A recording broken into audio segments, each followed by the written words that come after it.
conflict. No companies can avoid it, and conflict can occur anywhere and anytime. Conflict can come in many ways and types, between superiors and subordinates, or among people in the same level of organizations. Do you want to know more about conflict? Let's ask our informants today. Hello, Mr. Ervan and Miss Fanny. What is conflict in your opinion? In my opinion, conflict is disagreement between people with opposing opinion, and conflict itself can bring positive or negative effects depending on how the conflict is solved. Conflicts are generally defined as relational disputes between two or more parties. From a source that I read recently, theoretically speaking, there are three types of conflicts, which are: the first is the relationship conflicts. It's about personal perspective and can arise when one person behaves in a negative manner or another person has skewed perceptions due to things like stereotypes or rumors. And the second is the value conflict. It can arise when two people of a group has dissenting views on moral values like the basic understanding of what is naturally right or wrong. These two types of conflicts, the relationship and value conflicts, are the most subjective types because they are totally based on what a person feels about another person or group. And the third one is the interest conflicts, which can arise when one person's desired outcome is in conflict with another person or group's interest. The third one is often happen in my workplace. Have you ever had a conflict in your work life? Can you tell us about the conflict and how the conflict is solved? Of course I have. It's about the overtime payment.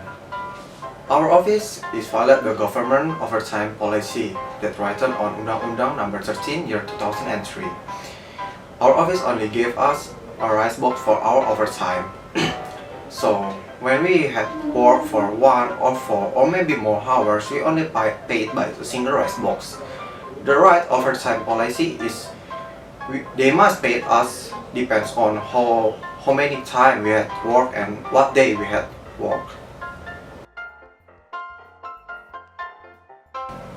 Firstly, I asked to some coworkers if they know about the government overtime payment policy. They didn't know about it, so I briefed them and we agreed to complain to our boss.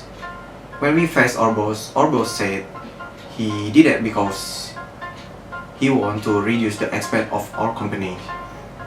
We still disagree about that because when we did the overtime, it usually can be more than 2 hours and it can be on our holidays. So after a long discussion with my boss, we made the agreement and my boss agreed to follow the government policy about overtime payment. And the next month, my company announced the new policy about overtime payment. It's based on the government policy. The conflict that I usually experience in my workplace is usually about the interest conflict because it usually happens in a team where this one person wants to do something with his or her own way, whereas me myself would prefer to do this thing with my own way. So basically about interest. Conflicts will always present in any company, and I think how to solve the conflict is to use the right communication by doing the communication in assertive way. Thank you, Mr. Ervan and Miss Fanny. So from our informants' answer, we can conclude that conflict is inevitable in every company.